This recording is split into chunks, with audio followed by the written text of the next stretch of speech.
Stephanie Anaro, ¿cómo estás? Hola, ¿qué tal, Pablo? Hola, ¿qué tal? A todos, feliz de verlos como todos los martes a las 6. Y toda la semana.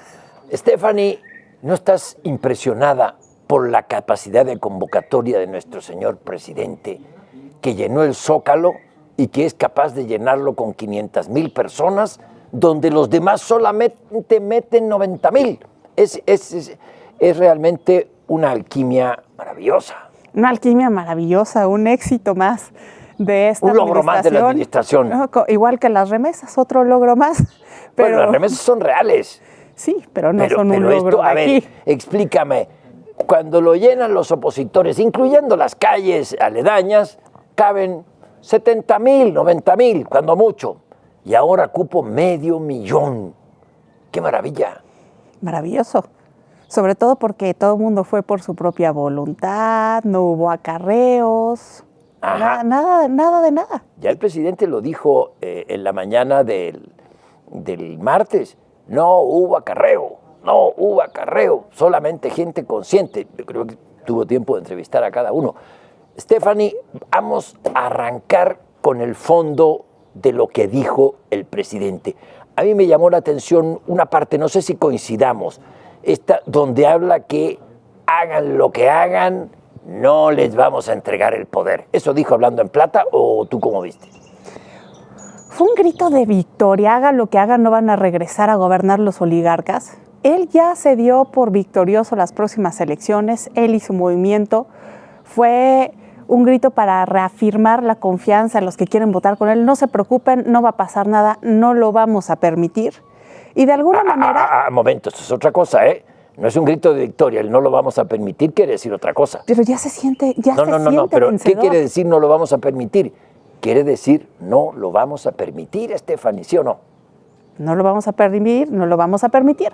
Pero es importante ver lo que creó con este discurso, la manera en cómo empieza nombrando uno por uno los estados y dice que este es un movimiento nacional. Pues de alguna manera así lo hace. La política es territorio y con ese llamado a cada uno de los estados, él dio a entender que él controla todos los estados, que tiene control sobre el territorio, Pablo, cuando en la realidad la seguridad dice otra cosa. La seguridad, sí. ¿Qué te parece si vemos por un momento algunas de las partes iniciales, por lo menos sustanciales, del discurso del sábado 18 de marzo en la plancha del Zócalo, donde ahora caben 500,000 de personas?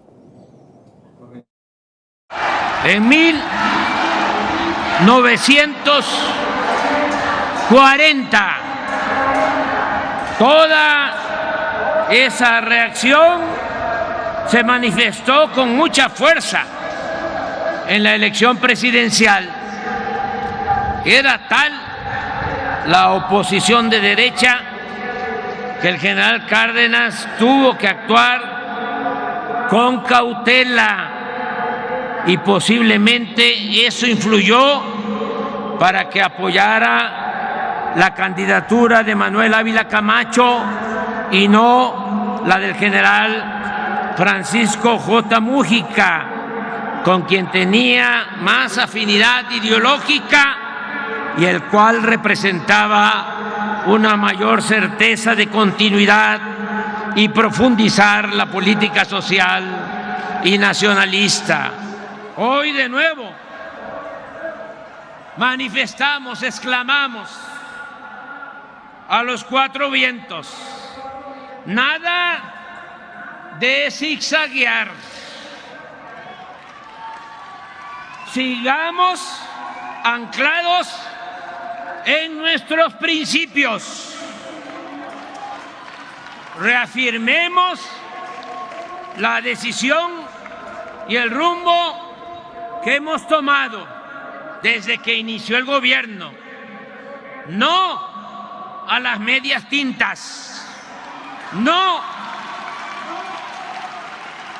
aceptaremos nunca que en México se imponga una minoría a costa de la humillación y el empobrecimiento de las mayorías.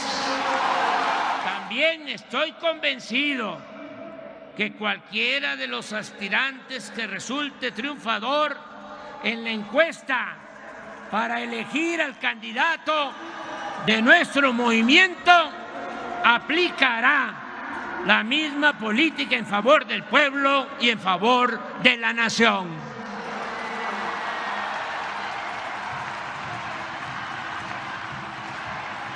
Está asegurada la continuidad con cambio. No hay nada que temer. Eso sí, tenemos que mantenernos unidos. Stephanie, está garantizada la continuidad, hagan lo que hagan, no regresarán, y aquí no sé, debió haber presentado su renuncia, digo, no aceptaremos que gobierne una minoría con el empobrecimiento de la mayoría, bueno, pero no fue el caso, porque sí, tenemos un país más pobre, de lo que platicaremos después. Lo que quiero es tu impresión y tu evaluación de lo que dijo el presidente en esto, con vista a la sucesión presidencial. Bueno, primero que nada, mejor imposible, porque regresamos de ver el video y los vecinos ponen la de la tortura, ¿no? Entonces nos queda como músico de fondo. Ahora, tenemos que tener presente, Pablo, que claro que está hablando del contexto que viene en el 2024. Habló también de cuando Lázaro Cárdenas se decidió por Ávila Camacho en lugar de impulsar a Mujica. Y él aquí está diciendo que él no va a zigzaguear, que va a querer a alguien con el mismo corte que él tiene, que quiere la continuidad de sus proyectos, y de alguna manera también dio a entender que las condiciones en ese entonces con Estados Unidos eran diferentes porque estaba Roosevelt. Ahora es diferente y esto nos trae a los problemas que hoy tenemos con Estados Unidos, pero de alguna manera fue un llamado a votar por su sucesor, y esta celebración de la expropiación petrolera en realidad terminó siendo un mitin político. Sí, coincido contigo, fue un mitin electoral y, como él lo dijo también, lo van a hacer cada vez que sea necesario. ¿Y cuándo es cada vez que sea necesario? Cada vez que se manifiesten los que tienen alguna crítica a su gobierno, como fue el caso de los que quieren que no desaparezca el Instituto Nacional Electoral. Pero en cuanto a la sucesión, estaban ahí sentados en primera fila Claudia Sheinbaum, Marcelo Ebrard y Adán Augusto López. En mi opinión, dice el por qué no va a ser ni Adán Augusto ni va a ser el canciller Marcelo Ebrard. Él se expresa de Manuel Ávila Camacho como una persona que se desvió de los principios, que no era completamente leal al ideal cardenista. Y ahora él encarna el ideal de lo que llama Cuarta Transformación. Ya iremos desglosando los éxitos de la Cuarta Transformación, pero me parece que dibujó el retrato nuevamente de Claudia Sheinbaum Pardo. Es la única que ha estado con él desde que asumió la jefatura de gobierno en absolutamente todas. No es el caso de Adán Augusto, que estaba en el PRI. Claro. Estaba con puestos allá, es más bien un pícaro de la política, astuto, dicen que simpático, un hombre que sabe convivir en la pluralidad. Y eso le crea un conflicto grave al presidente, porque tienen que ser como él, intolerantes a la conversación plural. Solamente ellos y los demás son adversarios o enemigos. Y ese patrón solo lo tiene Claudia Sheinbaum. Cuando él se fue de la jefatura de gobierno, sube Marcelo Ebrard y crea un perfil propio y hace los segundos pisos de paga y hace un gran gobierno en la Ciudad de México, mucho mejor que el que tuvimos con López Obrador, y van a una encuesta que ganó Ebrard.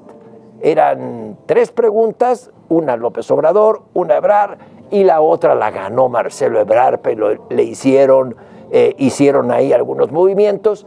Y en esa ocasión, Manuel Camacho fue el que le aconsejó a Marcelo. Ebrard le preguntó, bueno, ¿qué hago? Yo gané la encuesta, el candidato soy yo, no es Andrés Manuel.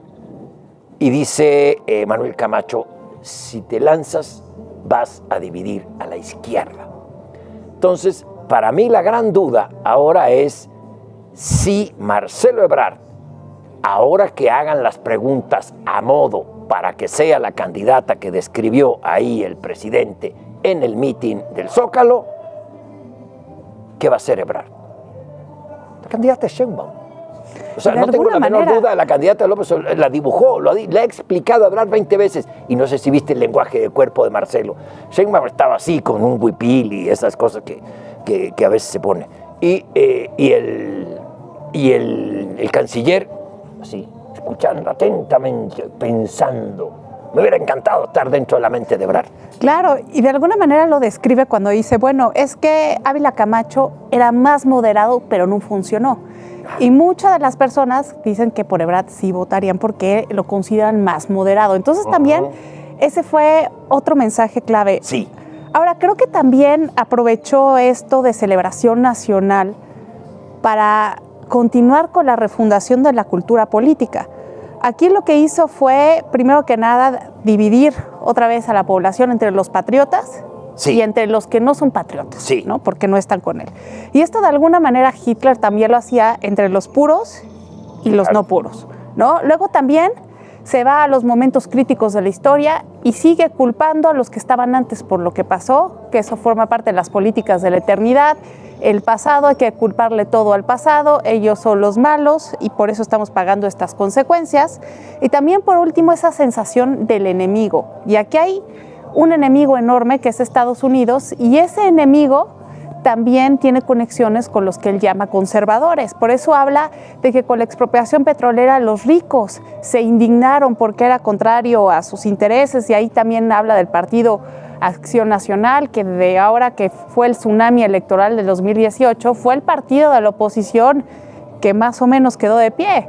Va directamente en contra de ellos para nulificar cualquier simpatía, y continúa con este mito donde él se hace cada vez más parecido a Lázaro Cárdenas. Oye, no sé si viste una imagen, no sé si no la pedimos a tiempo, pero donde en el mitin en favor del INE pusieron una enorme manta de García Luna con el PAN y todas estas cosas que acostumbran en el gobierno federal o gobierno capitalino.